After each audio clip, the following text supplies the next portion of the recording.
여기는 지금 김해는 사돈 팔달입니다. 사돈 예. 팔달. 예. 자, 개발 강원도 가깝고 교통 굉장히 좋습니다.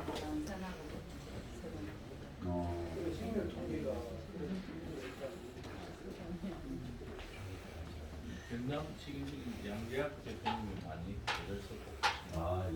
엄청 애를 쓰고 예. 님 아셔야 됩니다. 양재학 씨가 누구가요? 저기 손을 한번 들어보시죠.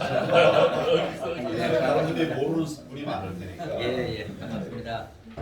제 지게 또 소개를 하시네. 바쁜데 대표님 오신다니까 참 이거 시간 다 되셨어요. 한 시간 반 전에 왔어요. 양현장. 예. 대표님 뵈려고 아이고 감사합니다.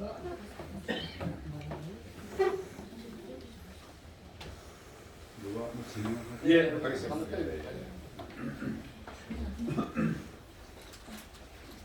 예, 행사 진행을 하도록 하겠습니다. 저는 오늘 사회를 맡은 국민의힘 김해갑 사무국장 임원길입니다. 반갑습니다.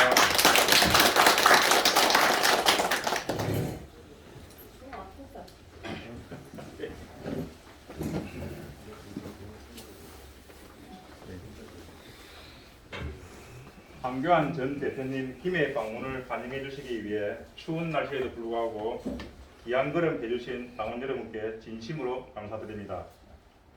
다음은 바쁜 친 일정에도 불구하고 참석해 주신 내빈을 간단하게 소개해드리겠습니다. 우리 홍태영 김해시장이신 김민서 사모님을 소개하겠습니다.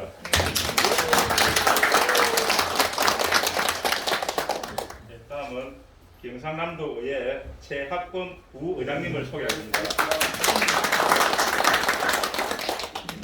국민의힘 김해가 김양구 부위원장님을 소개하겠습니다. 소개는 간단히 마치고 다음 우리 황교안 전 대표님의 인사 말씀이 있겠습니다. 예, 반갑습니다. 다시 정식으로 인사드리겠습니다.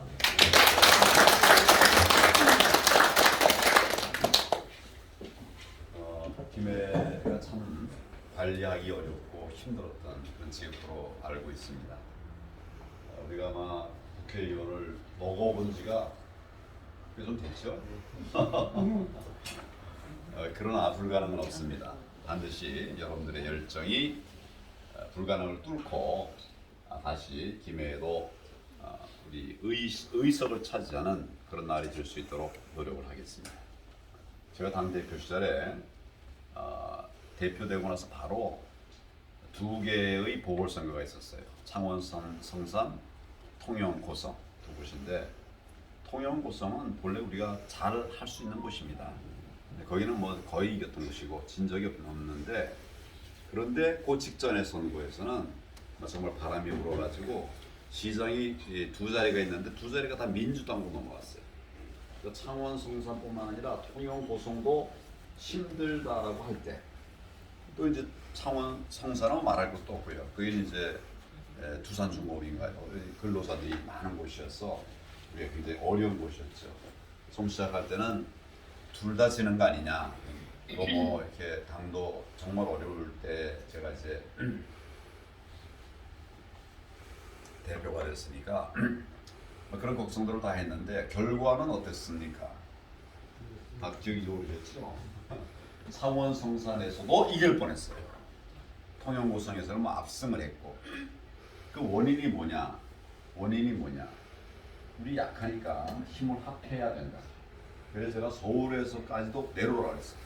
여기 내려와서 통영, 고성, 창원 다 멋있다, 예쁘다, 뭐 일부라도 관광을 하는 곳이다. 그러니까 와서 이 지역을 빨간 옷을 입고 지역을 좀 휘저어달라. 그럼 그게 바로 구조농부가 되는 거 아니에요. 식당 가서 밥 사면서 아무개 부가 어떻다 얘기를 서로 나누는 거예요. 뭐 지나가는 사람에게 얘기를 할 수도 있지만 그렇게 해서 이 구조농부를 하고 이 지역을 좀 장악을 하자 이렇게 이제 했었습니다. 실제로 정말 많은 사람들이 몰려와줬어요. 특히 그 인근 부산이라든지 이런 창원 이런 데서는 도망갈 것도 없고 대구, 구에도 많이 왔는데 서울에서도 엄청 많이 왔어요. 그렇게 우리 힘을 다 합했더니 정말 기적을 이룰 뻔했어요. 근데 그 이룰 뻔이라는 말을 제가 하는 이유는 그때 우리가 창원성산에서도 개표 직후부터 끝까지 98% 개표할 때까지 우리가 10% 이상 이기고 있었습니다. 강기훈 후보가 10% 이상 이기고 있었어요. 그러다가 투표한 2개 남겨 98% 개표하고 2% 남은 그때 갑자기 정전이 되더라고. 불이 꺼지더라고.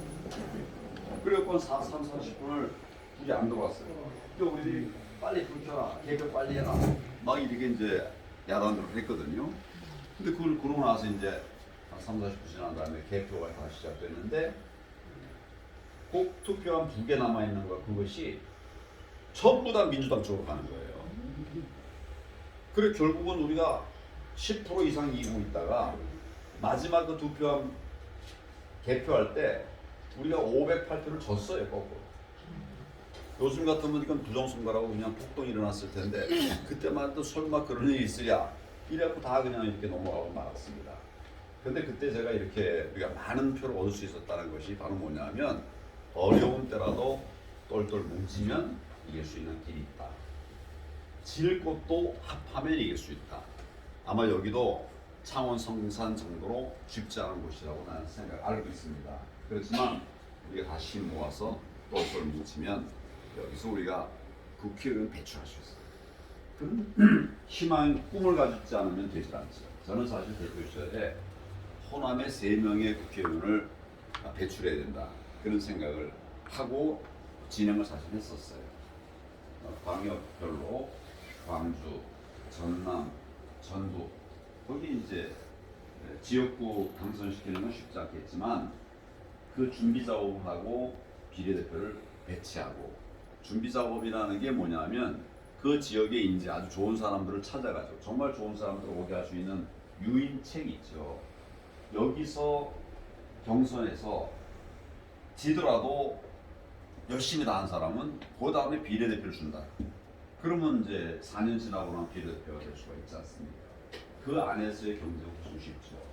그러면 이제 비례대표가 3명, 4명 세워지고 앞에 고생했던 이런 사람들이 4년, 5년 동안에 노력을 지속해 나가면 거기도 변화가 있을 수 있는 것이에요.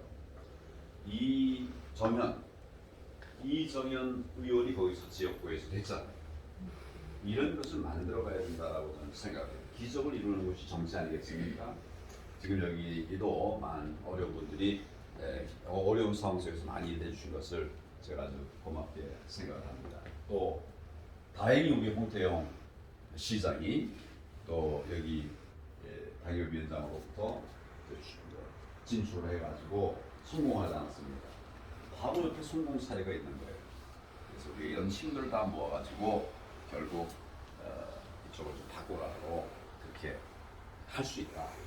할 수 있습니까, 여러분? 예. 맨 처음에 들을 때는 에이 뭐 이런 소리 뭐 이렇게 저는 불가능은 없다고 생각해요. 처음에 제가 데뷔 시절에 그 창원성선 얘기를 할 때 다들 비웃었어요. 사실 정치를 몰라서 그래. 그러다가 나중에 이런 깜짝 놀랐어요. 그래서 제가 나중에 물을 때 우리가 이번 선거의 성과가 어떻습니까? 다 이겼다라고 다 그렇게 말할 수가 있었던 것이죠. 여기서 그런 변화가 일어날 수 있기를 기대합니다. 하여튼 떠났지만 떠난 게 아니죠. 이건 계속 도와주시고 여기 사모님 도와주시고 사모님도 여기서 저 다음 또 후임자 올 때까지 오더라도 또 같이 해서 이렇게 잘 챙겨주시면 대단히 고맙겠다는 말씀을 드립니다.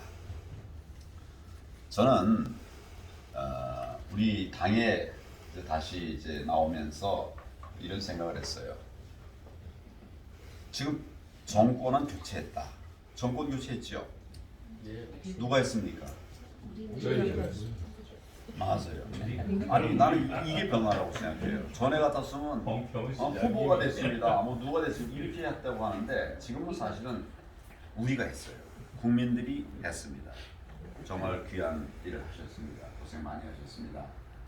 그런데 정권 교체는 일어났는데 지금 나라가 순탄하게 잘 가고 있습니까? 잘 가고 있는 것 같지 않죠? 예. 왜 그렇게 됐을까요? 국회의원이자 맞습니다. 맞습니다. 지금 우리 대통령이 됐지만 정권 교체는 이뤘지만 국회가 막혀 있죠. 179석에 의해서 국회가 민주당 마음대로 운영되고 있어요. 아무리 우리가 소리를 질러도 의석이 딱 정해져 있으니까 이거 뭐 정말 힘든 겁니다. 우리가 법안을 만들어서 새 정부를 꾸려가야 될 거 아닙니까? 정부 조직법도 바꿔야 될 거 아닙니까? 그런데 아무것도 못 바꿨죠. 정부 조직법 못 바꿨잖아요. 우리 뭐 여성가족부를 없애겠다고 했는데 처음 얘기할 때 그것도 뭐 시작도 못했어요. 해봐야 소용없으니까. 어렵습니다. 지금 이제 예산국회가 진행되고 있어요. 예산도 마찬가지예요. 민주당이 표가 많으니까 숫자가 많아가지고 자기들이 하려고 하는 정책 예산들은 다 배정을 하고 과도하게 배정을 하고 새 정부가 하려고 하는 예산은 다 막아버리고 있습니다. 마음대로 쉽게 하는 게 없어요. 어쩌다 봐준다고 뭐 도와준다고 이렇게 하는 것이 결국 자기들 먹거리 다 챙기고 나서 그것 좀 도와주겠다는 그 빌미로 해가지고 협의를 하고 있는 거예요. 예산을 도대체 대통령이 배정을 할 수가 없어요. 어떻게 돈 못 쓰고 조직도 못 만들면 어떻게 일을 하겠습니까? 그래서 나쁜 놈 처벌하려고 그러면 누가 막았습니까? 김명수 대법원장이 바뀌었습니까? 대법원장 그대로 있죠? 바뀐 게 아무것도 없어요. 대통령만 홀로 지금 서서 고생을 하고 있는 겁니다. 그래서 이걸 우리가 이기려면 어떻게 할 건가? 정말 지난합니다. 정말 어려워요. 그래도 가장 중요한 것 하나는 뭐냐면 우리가 똘똘 뭉쳐서 윤석열 대통령을 응원해야 된다. 도와야 된다. 동의하십니까? 예.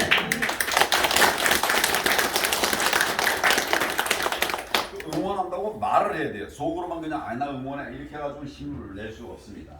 그러니까 모일 때마다 자꾸 응원하고 지금 시작이니까 좀 응원해보자 잘해보자 이렇게 해가지고 막 부부를 이렇게 일으켜야 돼요. 이 국민의 힘이 굉장히 큰 역할이 되는 것입니다. 그래서 우리 시장도 이제 성공해서 나갔으니까 이면서부터 먼저 그런 바람을 좀 일으켜 주시면 좋겠습니다.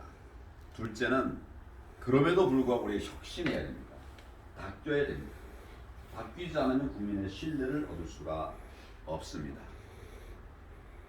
정말 마땅히 이 지역을 위해서 해야 될 일들이 뭔가를 찾아서 내 것 찾기 전에 우리 지역 주민들을 위해서 찾으면 뭐 먼저 그렇게 하면 이 지역 주민들의 마음이 바뀌어질 수가 있습니다. 또 한 가지 제가 이제 당 대표가 되면 꼭 이렇게 해야 되겠다고 하는 것이 지역의 인재들을 활용을 해야 된다. 지역의 인재들이 일하게 해야 된다. 근데 지금 지역의 인재들은 그냥 당협에서만 일을 하는 거예요. 더 큰 일을 못 해요. 당협 안에서도 내게 기존에 주어졌던 일 외에는 다른 걸 다 못 해요. 꿈을 갖지 못하고 그냥 어떻게 보면 인정으로 애국심으로 이렇게 하고 있어요.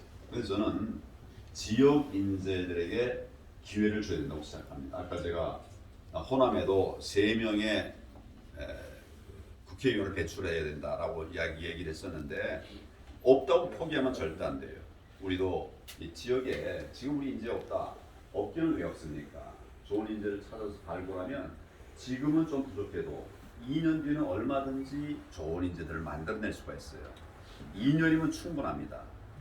근데 우리가 그런 이제 뭐라 그럴까요? 목표를 가지지 못하고 가지지 못할 수밖에 없는 그런 우리 정치 패턴을 만들어 놨기 때문에 지역이 좀 힘들어합니다. 저는 사실은 중앙은 중앙대로 할 일이 있겠지만 지역 못지않게 지역도 중앙 못지않게 중요하다고 생각합니다. 예산도 중앙 예산이 있고 지방 예산이 있어요.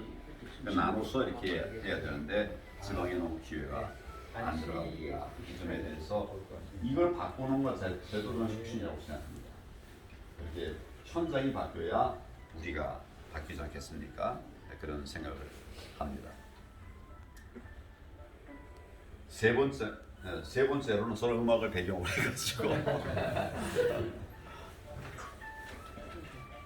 이제 난 전화 가면 어떻게 해야 될까요? 막 대리 울리면 어떻게 해야 돼요? 녹음을 끌 시간이 없어요. 이거 핸드폰을 바꾸면 됩니다. 아니, 이렇게 뒤집어 놓으면 돼요. 소리 날 때 뒤집으면 그럼 저 나중에 전화공 한번 해보세요. 뒤집기만 하면 소리가 금방 딱 끝나버려요. 집에 잘 몰라가지고 막 이걸 이렇게 해보려고 끝내고 막 이렇게 하다 보면 네, 그럼 큰일 납니다. 글쎄 또 한 가지 얘기는 우리 당의 혁신을 위해서는 그 내부 총질을 그쳐야 됩니다. 내부 총질. 내부 총질이 무슨 말인지 아시겠죠? 네. 우리끼리 똘똘 뭉쳐서 싸워도 저 어떻게 보면 악한 좌파 종북 좌파와 싸우기 힘든데 빨갱이 종북 좌파 근데 빨갱이라고 하면 젊은 사람들은 또 딴소리 하니까 제가 자주 쓰는 말은 종북 좌파 굉장히 강한 말이거든요. 그래서 이자들과 싸우기 바쁜데 왜 우리들끼리 싸웁니까? 지금 당이 그래서 너무 힘들어하고 있어요. 서로 좋은 인재들인데 아니 여기서 70점짜리라고 평가하는 그 사람이 민주당에 가면 어떻게 보면 우리 객관적으로 85점, 90점 되는 분이에요. 그 좋은 인재들은 저자들은 다 감싸고 품어가지고 그냥 막 써내는데 뭐 무슨 힘인가? 뭐 하여튼 뭐 말도 안 되는 친구들이 국회의원 재선도 하고 막 뭐 이랬단 말이에요. 우리는 사실은 그보다 훨씬 더 많은 분들이 현장에도 다 있고 그런데 이거를 이제 서로 싸우다가 못 지켜내는 거죠. 저는 그래서 절대 안 되는 일 하나가 내부 총질하면 안 된다. 내부 총질하면 안 된다. 이 얘기를 꼭 당부를 좀 드리고 싶고요. 뭐 그렇게 하려면 우리의 역량도 평가를 해줘야 돼요. 요즘 이제 우리가 책임당원 모집 운동들 하고 계시죠? 안 하시나요? 합니다. 그래서 책임당원을 많이 모아놨더니 나중에 이제 뭐 당 대표 그런 나가는 그럴 때는 책임당원 뭐 70%, 그다음에 일반 시민 30%. 그러면 우리의 역할이 70%밖에 안 되는 거죠. 또 어떤 경우는 뭐 50대 50으로 하자는 말도 나오고 그래요. 그래서 저는 책임당원이 100% 역할을 하게 해야 된다 이렇게 생각합니다. 따져보면 밖에서 들어온 사람이 비중이 더 커요. 책임당원보다. 우리 지금 80만 책임당원인데 이 사람들을 또 이제 일정한 비율로 줄이고 이렇게 하다 보면 그 70대 30에 30%의 비중들이 훨씬 더 크다고요. 우리 몇만 표가 그 사람 한두 표예요. 이건 말도 안 되는 일이라고 생각합니다. 우리 시민도 국민이고 우리도 국민이니까 평등해야 되지 않느냐? 여러분 그렇게 생각하십니까? 우리는 그냥 뭐 시민 무슨 저 사회단체가 아니고 뭐 복지단체가 아니라 정치단체죠. 이겨야 되는 단체. 정치단체죠. 정치단체라고 하는 것은 집권을 위해서 뜻을 모은 사람들의 공동체입니다. 뜻을 같이 모은 사람들의 공동체예요. 근데 1학년 일반 반장을 뽑는데 1학년 2반이 투표하면 되겠습니까? 그 일반 시민이 투표한다는 게 그런 거예요. 그 뭐 적당히 일반인의 여론도 감안하자 30% 정도는 괜찮지 않냐? 아니면 우리 경쟁하는 걸 남을 데려다가 그 사람한테 투표를 하라고 하는 거냐 이 말이에요. 이런 것부터가 우리가 고쳐야 될 일의 하나라고 생각합니다. 우리들의 여러분들의 표가 헛표가 되지 않게 이렇게 하는 것. 이런 것도 나는 큰 혁신이라고 생각합니다. 또 하나 제가 좀 꼭 당부드리고 싶은 것은 경청의 리더십을 말씀드리고 싶어요. 제가 이제 제가 전에 무슨 직업을 갖고 있었는지 혹시 아시나요? 뭘 했을까요? 네? 목사님. 제가 전에 뭘 했을까요? 검사지요. 제가 검사를 했지요. 어이구 깜짝 놀라겠다. 제가 신앙생활은 열심히 해요. 근데 이제 제가 검사, 아니 또 목사는 하려고 검사를 28년을 했고 제가 여기 뭡니까 경남 검사장을 했다니까요. 2009년도에 2011년도에는 부산 고검장을 했어요. 저가 목사가 아니라 목사 좋죠. 기독교를 그래서 종교를 기독교는 예, 종교는 기독교죠. 예, 그래서 이제 그래서 많은 그런 분들을 접했는데 여기는 사실은 경쟁은 해요. 서로 성적을 내기 위해서 잘하기 위해서 경쟁은 합니다. 그렇지만 싸우진 않았어요. 우리 공조직에서는 싸우는 건 없어요. 경쟁은 해요. 근데 간혹은 뭐 싸우는 자들도 있죠. 뭐 완전히 퍼펙트하지는 않지요. 그렇지만 대체로 전체 분위기가 경쟁하는 분위기예요. 싸우는 분위기 아니에요. 근데 정치권 나와 보니까 경쟁이 아니라 싸우더라고. 많이 싸워요. 그래서 제가 예를 드는 게 그거예요. 아니 나는 이 당에 와서 누구를 공격한 일이 한 번도 없습니다. 내가 누구 우리 당의 우리 지도자들 누구 공격하는 걸 들어보셨습니까? 못 들어보셨죠? 저는 계속 민주당 전에는 우리 누굽니까 문재인 대통령 정권 계속 여기하고 싸웠었어요. 거기하고 싸우기도 벅차더라고. 근데 왜 우리들끼리 싸우냐고. 100m 달리기를 앞장 보고 가면 되지. 옆에 사람 뭐 딸리고 오면 안 돼. 천천히 와. 막 이렇게 방해하면 그러면 내가 잘 될까요? 그 세계 기록은 못 내요. 난 앞만 보고 달려가는 거죠. 우리가 그런 혁신이 필요합니다. 이게 뭐 그냥 엄청난 이런 혁신이 필요한 게 아니라 작은 혁신이 현장에서 일어날 때 당이 바뀌어야 된다는 말씀입니다. 그래서 제가 두 번째 아젠다로 혁신의 명제에 대해서 내가 그 아까 이제 경청해 주신 말씀을 드렸는데 그렇게 싸우다 보니까 만나서 얘기를 할 때도 두세 사람이 동시에 얘기할 때가 많아요. 여기도 좀 자유롭게 얘기하라고 그러면 뭐 질의응답 한다고 하는데 두세 사람이 막 동시에 얘기한다. 나는 귀가 두 개지만 두 사람 말하고 동시에 못 듣습니다.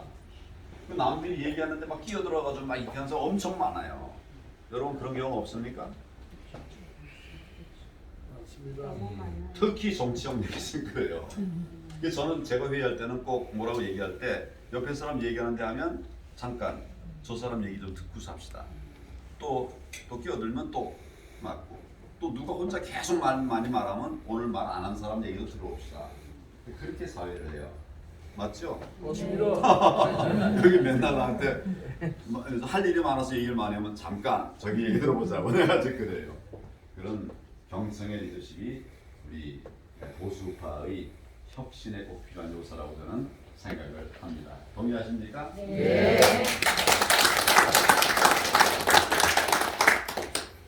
제가 이제 마지막으로 한 가지 더 말씀을 드린다고 하면 지금 우리나라 상황은 순풍입니까? 역경입니까? 역경이죠. 어려움이 많죠. 그래서 제가 이제 어떤 분은 왜 당 대표로 나왔냐 이런 지난번에 했는데 왜 나왔냐 실패했는데 왜 나왔냐 이런 얘기를 한 번도 있어요. 저는 얼마 전에 제가 책 하나 썼습니다. 저는 죄인입니다. 왜 죄인인가? 총선에서 내가 과반을 얻겠다라고 공언을 했는데 우리 총선에서 졌지요.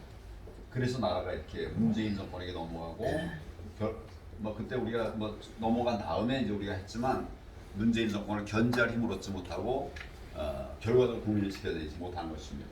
그래서 제가 정말 회개하는 마음, 우리 종교적으로 말하면 그런 참회의 마음으로 그 성찰을 하고 국민들에게 우리 동지들에게 미안하다, 죄송하다, 또 용서해달라. 근데 이런 얘기를 쭉 하면서 소통을 했었어요. 그러나 하여튼 나라가 어려운데 무너지는 것을 내가 사과하는 것만으로는 해결이 되지 않는다.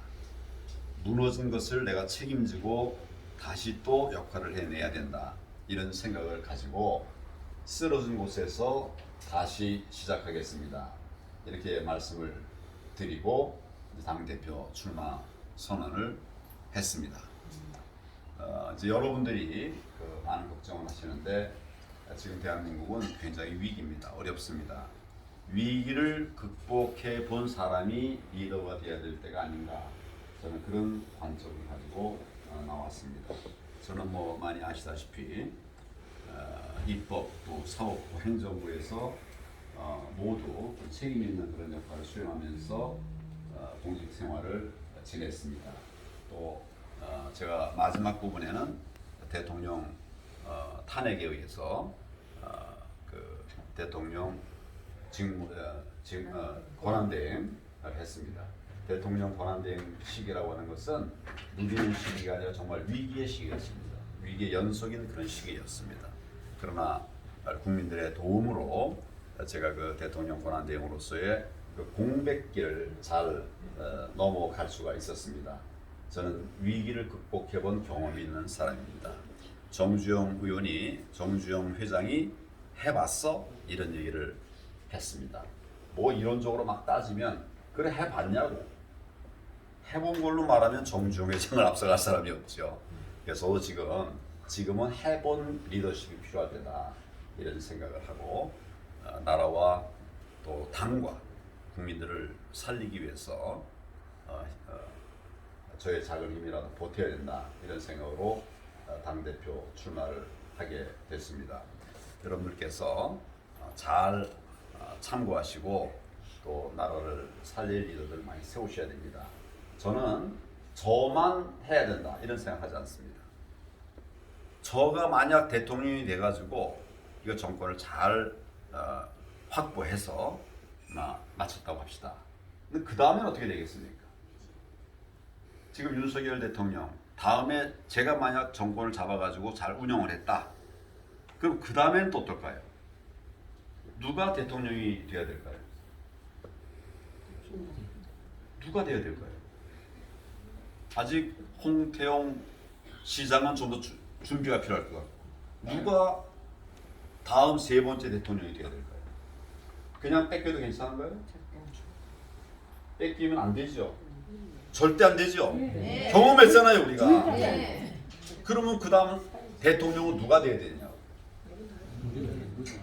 우리가 이런 비전을 갖지 못하고 있기 때문에 한 번 대통령하고 뺏기고 두 번 대통령하고 뺏기는 거예요. 저자들은 전략적으로 지금 싸우고 있는데 우리는 느슨해요. 다음 대통령감을 키우질 않아요. 이래가지고 어떻게 우리가 장기 집권을 하겠습니까? 저는 적어도 우리가 5번, 6번 대통령직을 계속 유지를 해야 이제 좌파의 전국 좌파의 저는 패악질을 막아낼 수 있다고 생각합니다. 어떻게 생각하세요?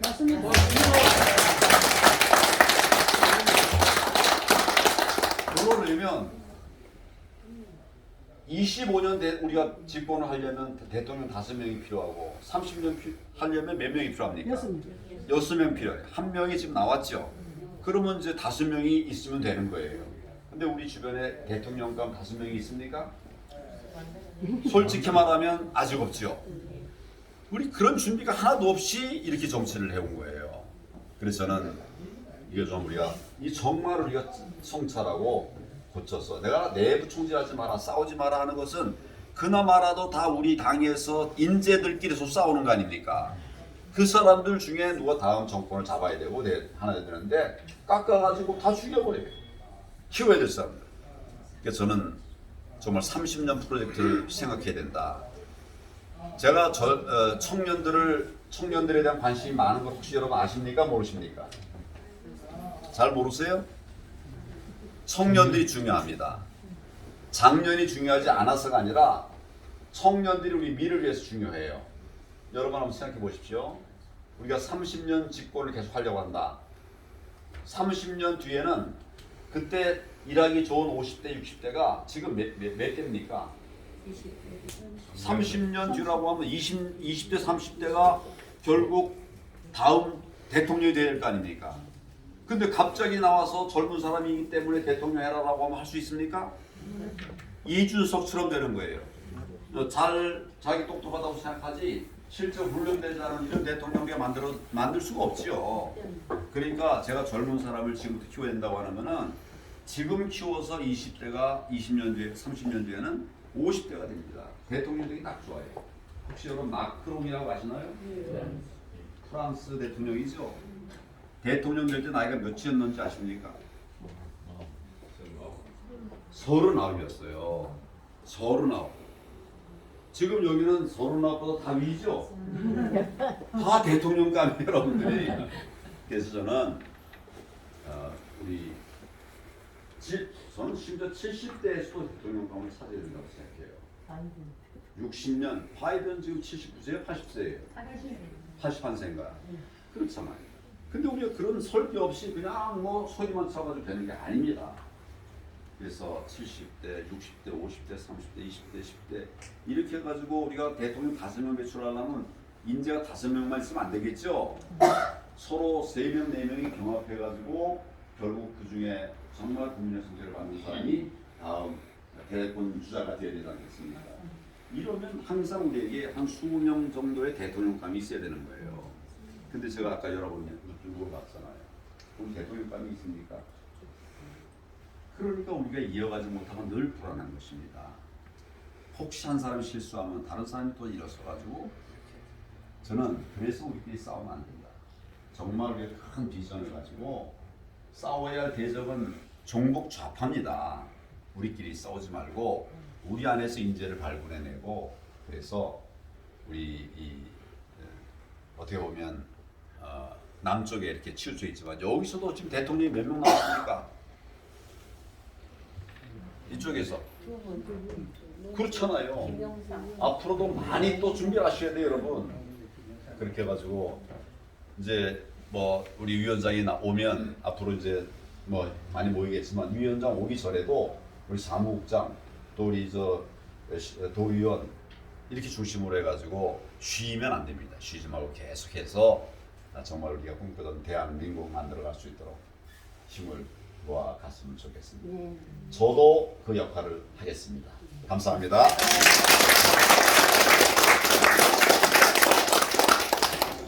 다음 우리 김민서 사모님의 인사 말씀드리겠습니다.